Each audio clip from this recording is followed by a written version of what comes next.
Hello and welcome aboard, ladies and gentlemen. This is your host, Captain Kib, signing on today, and we're going to be talking about some big news on the BattleTech video game side of things. Basically, Paradox Interactive is set to acquire Harebrained Schemes, which means they'll own the BattleTech video game franchise. Now, I'm not sure if this means anything further, as in they own the MechWarrior franchise. I do not believe so. Like Piranha Games, who is currently developing MechWarrior 5, and rumored to be developing Mech Commander 3. So without further ado, we're going to read through this article, go through it bit by bit together, and we'll just see what's up. And there's already, I can already tell this in advance, there is good things and there is equally bad things coming from this. So it's a mixed bag result, so we'll try to balance it to the best of our abilities. Alright, Paradox Interactive to acquire Seattle-based Harebrained Schemes. Renowned BattleTech developer joining the ranks of the global publisher and developer as an internal studio. Stockholm and Seattle, June 5th, 2018. Paradox Interactive, a global publisher and developer of interactive entertainment, today announced it has entered into an agreement to acquire 100% of the shares in Harebrained Holdings Incorporated. Sole owner of Harebrained Schemes Limited Liability Company from Harebrained Bag of Holding and Incorporated, Paradox pays a fixed purchase price of, this is all in dollars by the way, $7,500,000. At the time of this acquisition, plus an additional purchase price corresponding to 25% of the acquired business earnings before publishing costs over the next 5 years. To the extent such earnings exceed the fixed purchase price, the deal is expected to close by Thursday, June 7th, 2018. All right, just to double check here, because I just woke up out of bed because somebody woke me up. So in 2 days, we'll find out whether this is confirmed purchase, whether something pops up. Now, 99. In fact, I don't really recall an instance where things like this don't really go right. The last bad instance fucking BattleTech ever had was with Activision, and that's a fucking story for another time. But yeah, so basically, Paradox is setting to acquire this. Now, what we're going to start reading below is they're going to start talking about the people at Harebrained Schemes, some of the original people who, founded BattleTech, and there are things about this. One thing before we go into it, much like BattleTech lore, this is all going to be a lot of show, basically. Of course, they're going to be praising it and saying only good things about it because, well, just show face. And I'll get to the bad things and give you my honest opinion. Now, moving on to the next segment. Harebrained Schemes was founded in 2011 by industry veterans Jordan Wiseman and Mitch Galtman. I've never been good with that man's name. Wiseman is the creator of many acclaimed game universes, including Shadowrun, Crimson Skies, and BattleTech, which, by extent, MechWarrior, and has founded several previous entertainment companies, including Facet Corp, Virtual World Entertainment, Fast Interactive, 42 Entertainment, and WizKids, who don't have a bad reputation whatsoever. At Harebrained Schemes, the partners in crime assembled a scrappy, talented team and shipped 8 titles in 7 years, including the award-winning Shadowrun series, Return series of CRPGs, which I did play those, by the way. We'll talk about those in a little bit. Released turn-based strategy game titled BattleTech, just this year even. So yeah, they do have a record. They have a track record of releasing some interesting games indeed. Games that are plagued with SJWism. Now, this is one minor note. I don't really want to talk about this too much, and fuck, like it's a nasty mess of things to talk about. Even Paradox Interactive has been politically influenced by the extreme, and they do have the same issues with this sort of politicization. And we'll go into that in further detail, but things such as, it's a mess. It really is a mess, and we need to segment that off for another thing. We're just going to be talking about the purchase here. SJWism and the problem that we're probably going to see more of it bleed into, which, again, we'll need to confront wherever it may be found, much like communism. All right, by extent, it is a different form. Anyways, Mitch and I, this is quoting from somebody, I assume it's from Weissman. Mitch and I started Harebrained Schemes to create a kind of story-rich tactical games we loved, said Jordan Wiseman, good, CEO of Harebrained Schemes. And for the last 7 years, our studio has been fueled by our team's passion and by generous support of our fans. As the scale of our games has grown and the marketplace has gotten extremely noisy, we felt that HBS needed to team up with a company that could provide us the financial stability, and marketing expertise that would allow us to focus on what we love doing, making great games. So this little section here makes me a little concerned. What it sounds like to me is that they were in a little bit of a financial stitch, or two things. Either in a financial stitch because they did something really bad, or B, maybe, just maybe, they're getting a little ambitious again, like the old BattleTech when they started shitting out a fucking kids show and a goddamn a toy line for little kids. That was a horrible idea, but details. Look, he has a history. Mr. Weissman has a history of ambition, and most anyone who has worked on BattleTech always has. With the BattleTech movie being a thing. Well, no, it was never a thing. But the BattleTech movie and plans, things that I don't think would be actually a good idea. These kinds of universe extensions are never a good idea because it takes the framework and drastically changes it. Could you imagine, for example, a Hollywoodization of BattleTech or even fucking Warhammer, things of that nature? It would be goddamn awful. It would have the same problem that Star Wars has. The politicization, because Hollywood is fucking politicized to hell. The thing is, these universes don't need to be already politicized because they kinda are politicized internally. That's kind of the entire point and structure. Without further ado, let's continue.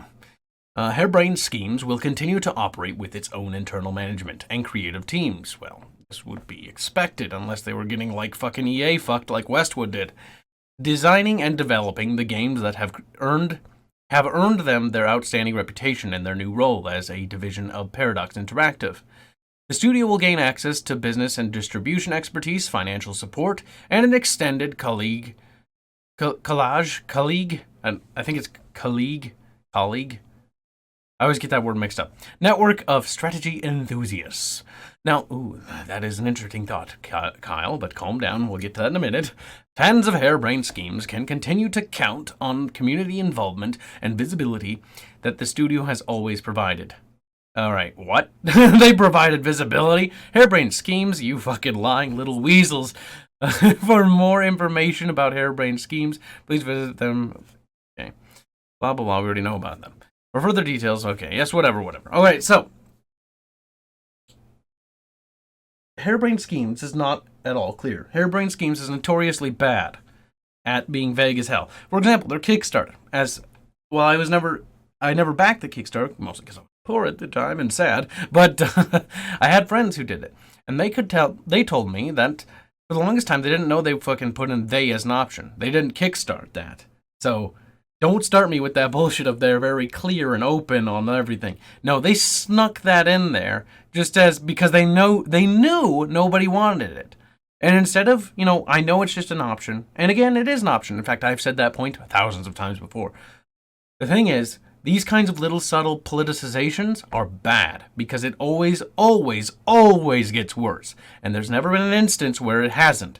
It's Star Wars for fucking examples. Look at Warhammer 40k, what's happening to it with their fucking Black Library, their books, as they put in Zis, Zer, Z, Zao, Zu, Zing, Zao, because they want to be inclusive. They want to be, part of that new millennial generation that doesn't exist. As a millennial myself, or what I think to be, is 94 a millennial? I think I might be on the cusp of it.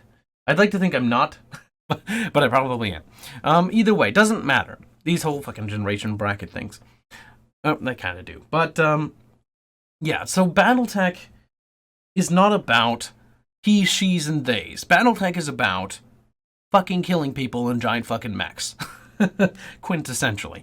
As well as, you got that sort of political atmosphere and intrigue going on. I mean, later on you get the word of Blake, and, well, I kind of am annoyed by them. At the same time, they're pretty cool as hell, praise be to Jerome and all that, but, the idea of, like, these complex societies that have all these internal struggles, as well as external struggles and pressures, and, opinions and perspectives, gives it a certain level of humanity. For example, like, the different fucking slurs, like the fucking Fed rats that the Drax call the... Look at me calling them the Draconis Combine Drax. There's all these cool things. It's very humanized. Everyone's got, a very human element. And it's a very perfect universe, as in characters are always inherently imperfect, and a lot of these supposedly characters which you always hear about in the background being like, oh, this famous person who did nothing wrong, Kerensky's so fucking great, as he fucking like went on his exodus and utterly fucked up and pretty much had suffered his own succession wars. You know, it's this universe that's interesting in this dynamic of politics and, you know, perspectives and opinions, and then they try inserting things like they, this, there. These things that are just phases. They're gonna go away because science can't back up 8 billion genders. I'm sorry. As a man of science, I do not think that is remotely possible. It's a fairy tale. And while BattleTech is a fairy tale, it was never in the universe to begin with. For example, I have here with me how many books worth of BattleTech, you know, editions, fucking technical readouts, and I don't know about you, but my Succession War technical readout doesn't tell me that my fucking Urban Mech has a goddamn fucking dingle dangle or not, because it doesn't fucking matter. It's irrelevant. These kinds of small politicizations. And don't even get me started on people I've already seen being like, there's no female characters in BattleTech. It's like, dude, are you fucking serious? Look at the 1%er, the crazy evil one. And I was like, oh my god, bad representation. It's like, well, then you got the fucking Wolf's Dragoons, you know, they have fucking...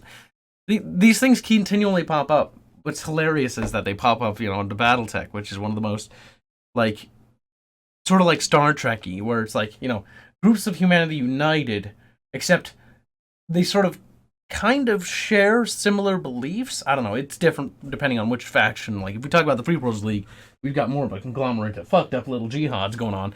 That has to do with their Islamic problems. But there's all sorts of stuff going on. And everybody's got these problems too, which is interesting. You do see these religious tensions continue on.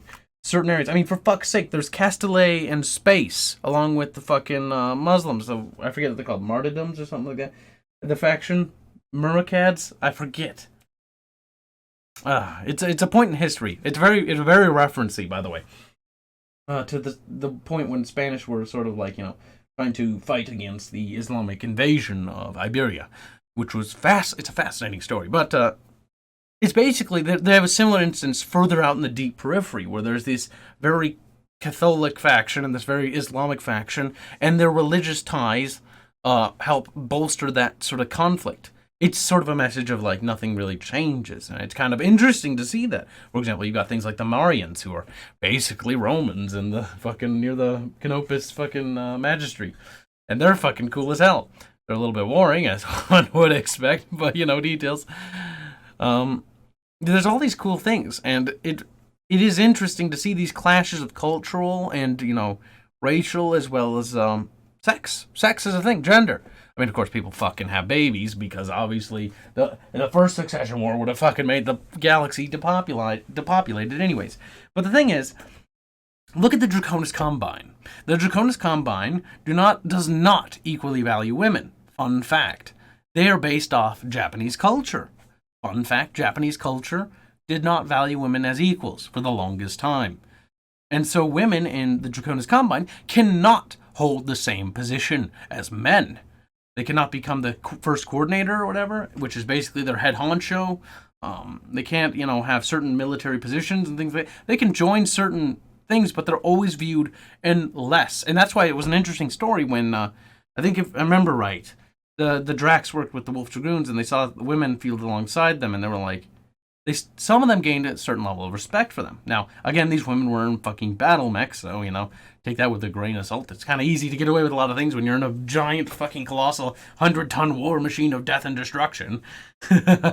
Doesn't matter what, if you got a dick or a vag, you're going to be kicking ass regardless. Doesn't matter what color, what creed. Battle mechs are goddamn colorless and genderless because they're fucking machines. But these things are kind of important. And that's what worries me. What worries me is the politicization of Paradox. Paradox is extraordinarily cruel to people who don't have the same opinion.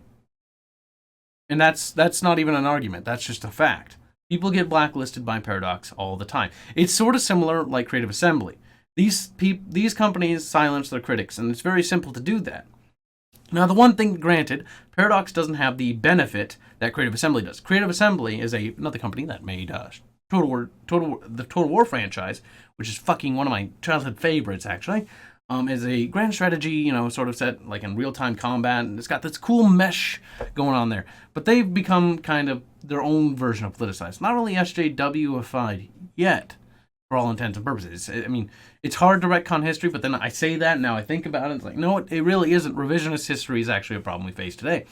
But the thing is, these things are just important to note, because Paradox will have these similar problems. Paradox's influence, Paradox's problems will become harebrained schemes problems. I mean, just to give you another example here, I could go on forever, because, I'm I know enough about this. I mean, here's my Crusader Kings, all the DLC I own. But for example, now, it wasn't all released at one point, but this isn't including the base game. $277. Could you imagine what that's going to do if they fucking implement the same sort of harsh and player disdainful DLC policy that Paradox has? Where it's just, they cut mechanics. For Christ's sake, Hearts of Iron literally DLCs mechanics back into the base game of Hearts of Iron 4. Don't get me wrong, I love the Hearts of Iron series. I love Hearts of Iron 2. Hearts of Iron 3 was too hard for me, but it wasn't too hard. It was just, I'm a little impatient for that one. That one was, and it crashes too frequently. That's just my personal beef with that one. That one was a solid product and had a lot of functions and features in it that were amazing. Hearts of Iron 4 cut out all of those, pretty much, and dumbed it down to a ridiculous level. And now they're creating DLC-locked features and functions back into the game. Where if you don't have the DLC, you can't manage puppets. Are you fucking kidding me? That's like a core mechanic, especially if you decide to play as a puppet. How the hell are you going to break away and become an independent nation in that game? You won't. You're going to be a puppet for a whole goddamn eternity. I'm sorry, that's kind of funny. But it should be more infuriating than it really is. And Paradox cannot escape this scrutiny. Paradox needs to suffer for this. This needs to be a light brought upon them. And, things need to be done to stop them from doing these things. These harsh, non-player friendly, and non-community friendly DLC packs. Look, I got nothing against a company wanting to make DLC. In fact, as an indie developer myself, the idea has crossed my mind a bajillion years ago about making DLC. Now, again, I have the liberty of deciding against it because I don't have to pay regular bills on it, nor does my team. We're hobbyists. They, on the other hand, are a studio that needs to pay bills. They have families to feed. However, that excuse only applies so far. The thing is, if you make a good product, a solid product, it'll sell on its own, and it always has. And they will generate revenue that way.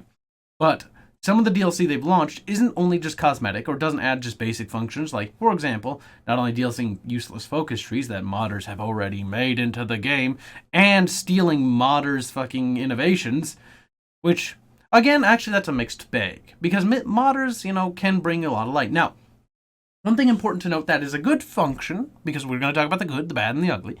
Paradox has a history, and also a good history as well. They've always, for the most part, for their major titles, supported them. For the less supported titles, like March of Eagles and Sengoku, who we won't talk about, they get left to dry into the wind. BattleTech is a major thing. And Shadowrun Shadowrun's cool, but it ain't no fucking BattleTech. I'm sorry, Shadowrun. Just get in the back of the bus, Shadowrun. You don't belong in the front. Because BattleTech deserves that sleep. It's so fucking cool. Now, more importantly, these kinds of things are going to be a problem. These DLC things. But, at the same time, I'm hoping that they'll take, Paradox's leniency towards tolerating modders, a little bit more. Now, Paradox has been pretty good at, mostly supporting modders. However, in recent times, modders have been kind of dicked over as they seemingly have changed that policy to be more aggressive. Same goes for Creative Assembly and many other companies, because they realize that why let modders mod in functions and mechanics when you can DLC them and make money off of it. But that's a problem we'll get to for another day. This has basically just made me a Paradox YouTuber now. This is not what I wanted in life. This is not at all what I wanted in life. Paradox is a shit show of a company sometimes. And that is an irrefutable fact. Some of their DLC literally breaks their games. Oh, God. I'm trying to remember one that didn't off the top of my head, and I think Stellaris comes to mind. Oh boy. That's one heck of an interesting bag of disappointment. But God, can you imagine? Now, this is one function, or not one function. This is one thing I thought of earlier when I tried to contain myself. The idea of a grand strategy BattleTech game. Wow, fucking amazing as that would be. Can you imagine? Let's just play with this idea a little bit. Now, this is way too ambitious. So no, if anyone's listening, don't try to do this because this is a little over the top. The thing is, can you imagine a BattleTech game where you start off as, the Terran Western Alliance and you sort of boom and you have to do this massive colonization rush. And it's basically a simulation. And the colonization rush is so big that it goes out of control. And so as you're playing, you lose control of where the colonies are, and then you have to sort of reenact things by phase. Maybe not to that degree, because that would be so fucking massive, actually. Just thinking about it from a developer perspective, that would be a nightmare to make. That would actually be disgusting, because you could not guarantee that things would form out at all similar in the future. So that would be bad.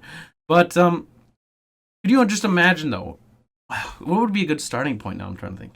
I don't know. Oh, the American Civil War, perhaps. Kick that off, the American Civil War, and then the fallout of that situation will sort of set in pieces how your, succession wars will play out. Maybe. Again, it does give a little bit of freedom to it.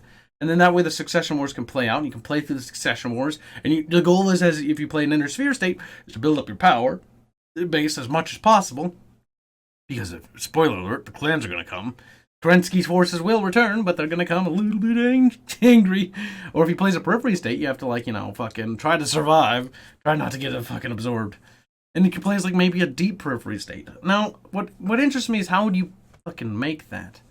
I know this isn't supposed to be a speculation video, but it's such a cool idea I thought it'd be worth mentioning. I almost think of a Total War scenario, where you have combat take place and you get to play with the combat. Because BattleTech already has the features and functions for combat. It's already got space combat ready to rock and roll. I mean, there's some things that probably could be improved, because I haven't played it myself, but I have heard from a few people that aerospace fighters are pretty broken. Not sure what they meant by that, but, obviously some balances and tweaks will be made, obviously. Gamification is always the thing. Gamification of a game. Can you imagine?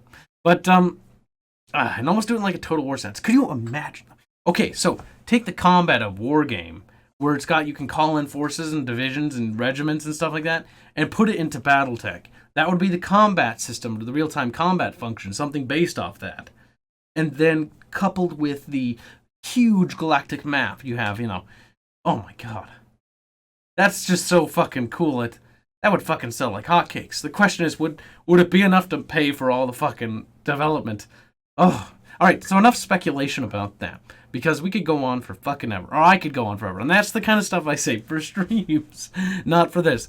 But it's just an idea to entertain. Because Paradox, while I do criticize them, they do have some serious benefits.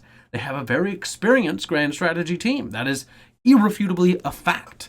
They have some of the most amazing grand strategy games of all time on their records. They've got Crusader Kings, which is, again, not a personal favorite, but there's a lot of those mechanics that could be applicable to BattleTech. They've got the Europa Universalis, one of my favorites, and the Hearts of Iron franchise. Not to mention the new and upcoming Stellaris, and the new already here Stellaris. Though they have made obvious mistakes with some of these, and, hopefully, I'm willing to give them the benefit of the doubt, and they'll learn from these decisions. That remains to be seen, though, but hey, fucking pigs can fly sometimes. Sometimes they possibly can. And I'd like to think that Paradox is a redeemable country. Whoops, we've been talking about countries too much. Paradox is a redeemable company. But, there's no guarantee. With that upcoming Rome Imperador game, my fucking Rome boners can't get any bigger now. Oh my god. Self-contained. But anyways, I've dilly-dallied off the subject here quite a bit. Again, there's a lot of benefits that come from this. One, as a developer, having a publisher, you're going to have that financing, that backing to sort of make ends meet and be able to make more goals without having to do Kickstarter. And that probably is fucking amazing. I can only imagine how great it must be to have a publisher. Now, Paradox and their history of helping publish for certain companies is a rocky one. At that. I mean, there was Battle Goat Studios and the potential of Supreme Ruler being a new fucking IP, which was basically set in the modern era.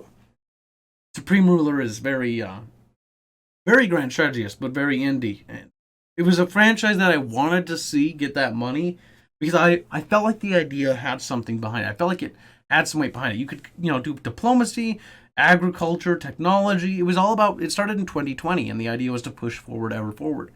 And the idea of it was so promising. It was very diplomatic, very economical, as well as military, but, obviously its gameplay functions, being as indie as it was, made by a couple of very passionate developers in the basement. We'll put it like that. It was fantastic. It was an interesting little indie title, much like Dominions, which I would like to see Paradox acquire Dominions. I would like to see something done with that. See, when it comes to picking up grand strategy games, I would always count my cards on fucking Paradox. Paradox has the best track record of any publisher in grand strategy. They can do it. My other bet, my second best bet, and also who I was kind of rooting for, and this is going to come as a surprise considering my criticism towards them in the past, was Sega. I actually kind of wanted Sega to pick up one of the MechWarrior things. I really did. I was rooting for that slightly. Because after witnessing what Sega has done to the Endless franchise and how incredible it has, let me give you an example. I will pull up the Endless space game, too.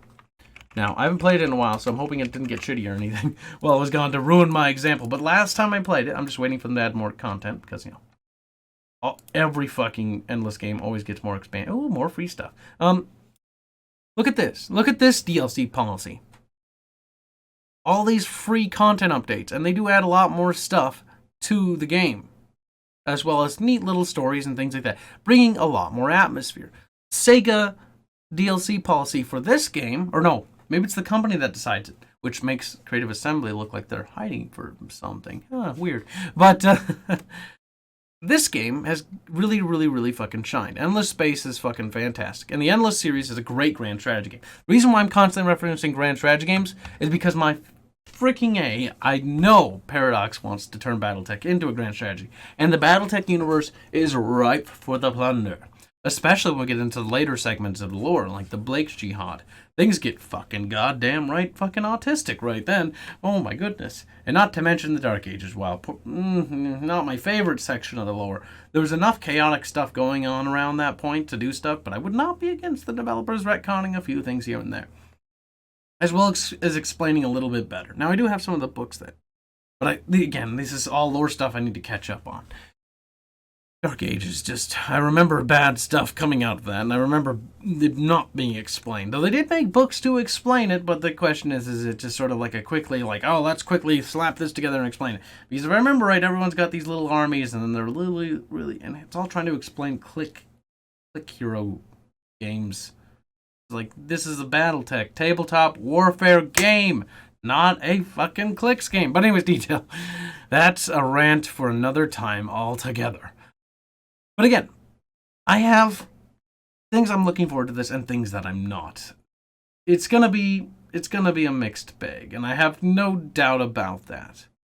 The question is, I hope that Paradox proves me wrong on a lot of these points. And, you can only do so much at that point. But it looks like we're going to now be covering Paradox. We'll be covering anything that majorly happens, and we'll be doing a lot more news behind the companies now, because things are about to get a little bit interesting. And this kind of stuff is interesting to follow because it will affect the next content we will receive in BattleTech, probably. Maybe not the next content, because I'm already working on that, but it will affect the future of BattleTech. And this is something that we need to discuss. As a community, as a group, as everyone. As anybody who's interested in the BattleTech franchise. This is our thing. This is what we got to talk about now. And this is something we need to voice our opinions on. Now, Paradox, just a heads up, has a history of censorship on their forums for wrongthink. Now, I've never used their forums, but I can verify that for Creative Assembly. Wrongthink is a thing. But I wouldn't put it past Paradox because they have blacklisted, I think, my friend Arch at some point. I'm pretty fucking sure they have, considering how much Arch loves their fucking games. But oh well. Details. Again, I think honestly, for the most part, it should be mostly good. I mean, having a publisher, just to reiterate one final time, means you can you have more money, your trailers will be taken care of, your advertising will be taken care of. I mean, all the headache stuff of making a game just thinking about doing trailers and PR stuff is, it's stressful stuff. And if you're excited for your game, you should be able to talk about it. But again, that takes away time from development and puts more time on other things. Paradox is pretty fucking good at advertising and has a pretty good following. And they can probably bring in more people. So I'm thinking with that following and bringing in more people from the Paradox franchise, because honestly, if you like Paradox games, you're going to love BattleTech. BattleTech is right up your fucking alley. If you like Hearts of Iron, dude, they've got so much details and regiments and fucking divisions and what's inside each division and battle things. It's basically Space Hearts of Iron combined with Crusader Kings. It's pretty fucking kick-ass. You'll love it. And don't worry, I know there's a lot of people out there who are tank jockeys. And I myself gotta be honest, everybody loves a fucking solid tank. And BattleTech, we've got tanks for you, just so you know. And yes, they can fucking one-shot some mechs. I mean, fuck, look at the Shrek thing. Jesus Christ, I pity a light or a medium that comes across that. Not to mention the Demolisher, God have mercy. But, these tanks they've got tanks if you like tanks. We got plenty of them. And they come with more than just your regular old big old cannon mounts on them. Missiles, PPCs, which are particle projector cannons, lasers, all sorts of fucking goodies. Hover tanks, track tanks, fucking wheeled tanks, fucking tanks that can go underwater. At least they do in some things, and I'm wondering if that's actually canon now. I never remembered tanks going underwater for the longest time. And I recently played an older Mech Warrior game, just testing it for streaming purposes. And I saw a tank go underwater, and it was like, is that a thing? I was 100% certain about that. I know that hover vehicles can hover across water, but underwater? Oh no. Who would have thought those little bulldogs could be so sneaky? But alas, without further ado, this has been one hell of a rant with Captain Kibbs. And I'll see you all again next time. So until then, you guys have yourself a fantastic day. Ta-ta for now.